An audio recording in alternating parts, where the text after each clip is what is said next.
La dernière fois, on avait donné un exemple pour comprendre ce que c'est que la molle. D'accord?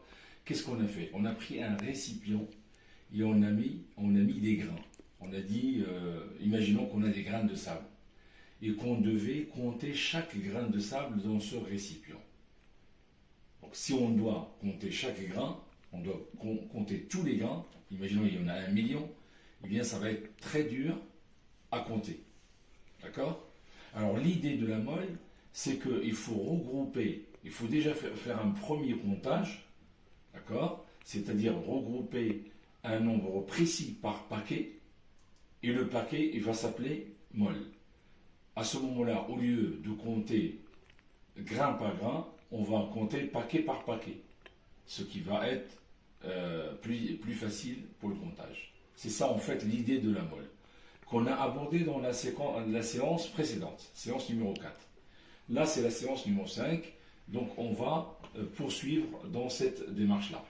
Alors, il s'agit de niveau seconde, chimie, donc séquence 1, la matière, toujours.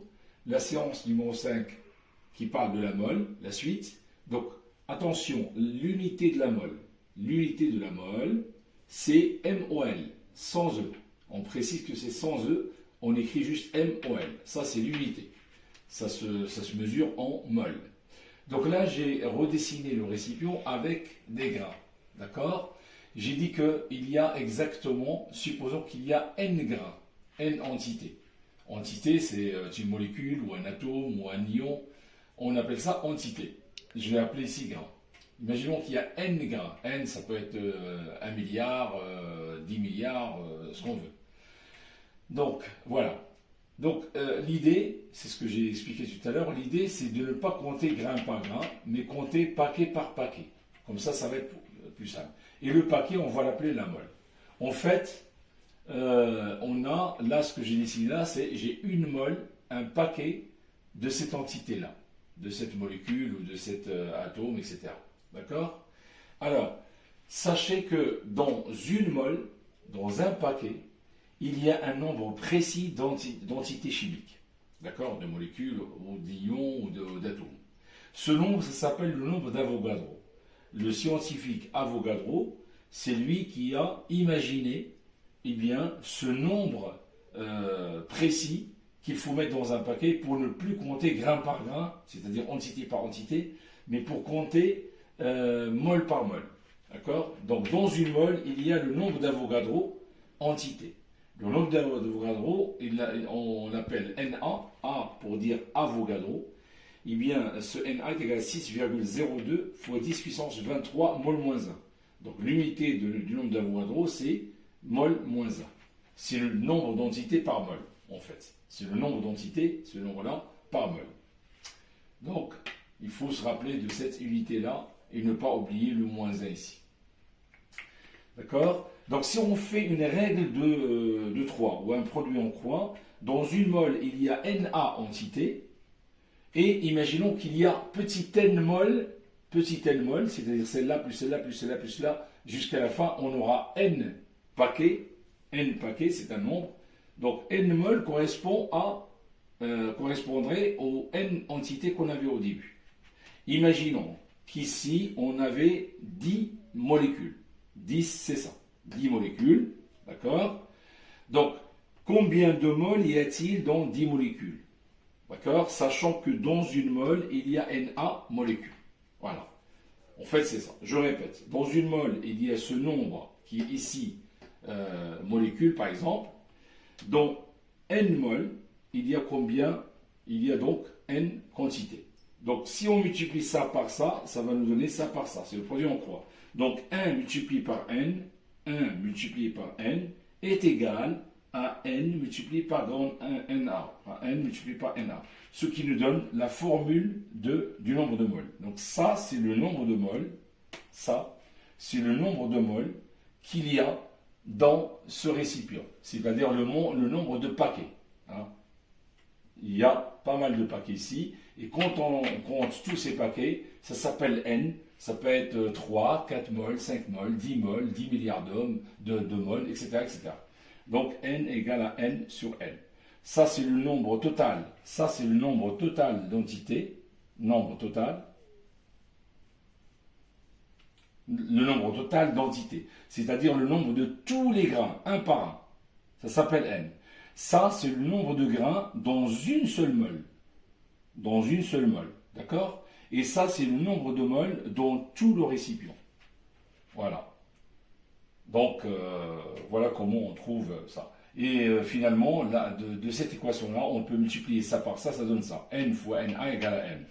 N fois Na égale à n. Bon, ça, c'est mathématique. Il faut le savoir. D'accord? Donc, grand 2, on va étudier la concentration molaire, qu'on note C. Quelle est la concentration molaire? Imaginons, on a une solution. Hein. Je rappelle qu'une solution, c'est un solvant plus un soluté. Le solvant, c'est un liquide. Le soluté, ça peut être un solide, par exemple, comme le sucre, comme le sel. Et on a un certain nombre de moles ici. Imaginons ici, il y a 3 moles. Donc ça, c'est pour ça que j'ai dit, en rouge, là, il y a le nombre de moles. Donc, je veux savoir quelle est la concentration en sucre dans ce volume. Ce volume que j'ai appelé, qui va de là jusque là. Ça, c'est le volume de la solution. Voilà, je l'ai appelé volume solution. Et imaginons qu'il y a 3 moles. 3 moles, c'est N. D'accord? Alors, on veut savoir, avoir une idée de la concentration en sucre dans cette solution. On veut savoir la concentration en sucre. C'est-à-dire, est-ce qu'il y a beaucoup de sucre? S'il y a beaucoup de sucre, ça veut dire qu'il est très concentré. C'est-à-dire, cette solution est très concentrée en sucre. C'est-à-dire, la concentration est très grande. Ou alors, il y a peu de sucre. Ça veut dire que la concentration est petite. Donc, de cette façon-là, la concentration, en fait, nous donne l'idée de la quantité du soluté dans la solution. Le soluté, c'est le sucre. D'accord? Donc, la quantité du soluté dans le solvant, ou dans la solution. D'accord? Donc, la concentration, par définition, est égale au nombre de moles divisé par le volume de la solution. D'accord? Le volume de la solution en litres, le nombre de moles en mol, et la concentration en mol par litre. Mol divisé par litre. Mol par litre. Donc on écrit mol litre moins 1. D'accord? Je vous rappelle que mol par litre, ça s'écrit comme ça. Mol par litre. Mais on n'écrit pas comme ça. On écrit, c'est la même chose que mol, point litre moins 1. Multiplié par litre moins 1. Voilà. Donc voilà comment on peut définir le nombre de moles. Je répète, je vais juste réécrire celle-là hein, pour vous comme conclusion hein, pour expliquer le nombre de moles. Alors, je reprends l'écriture du nombre de moles. Le nombre de moles petit n est égal à n sur n. Qu'est-ce que c'est que n? J'ai dit que n c'est le nombre total de grains que j'ai dans le récipient. Le nombre total, grain par grain. Ce Na, c'est le nombre de grains par paquet, c'est-à-dire par mol. D'accord? Et ça, c'est le nombre de moles total dans le récipient. Je donne un exemple bidon. Je donne, par exemple, un récipient avec 1, 2, 3, 4, 5, 6, 7, 8, 9, 10, 12. Donc là, il y a 4 fois 3, il y a 12 grains. Donc, grand N, N, c'est 12. C'est-à-dire, j'ai 12 grains dans le récipient. J'ai rassemblé, j'ai construit des paquets. Un paquet, c'est une mole. J'ai mis une mole entre guillemets parce que c'est pas vrai. Une mole ne contient pas que 4 grains. Elle contient le nombre d'Avogadro grains. Mais là, c'est pour vous donner un exemple. Donc, supposons qu'un paquet, une mole, contient Na égale 4 grains. 1, 2, 3, 4.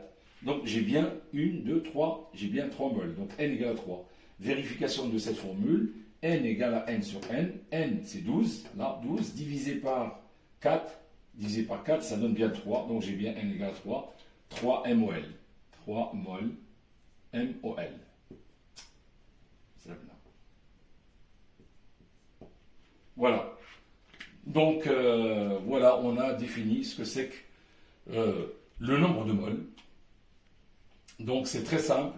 Il suffit de regarder la séance 4 et la séance 5, cette séance-là, pour mieux comprendre et suivre doucement la vidéo. J'ai donné des exemples de manière à ce que vous compreniez ce que c'est que le nombre de moles avec la formule petit n égale grand N sur Na. Voilà, j'espère que vous avez compris. Je vous laisse le temps de vous concentrer sur ce que je viens de dire. Et la prochaine fois, donc dans un live, je vais, peut-être demain, dans un live, je vais en parler. Si vous rentrez, si vous assistez au live, eh bien vous pouvez mieux comprendre. Merci et au revoir.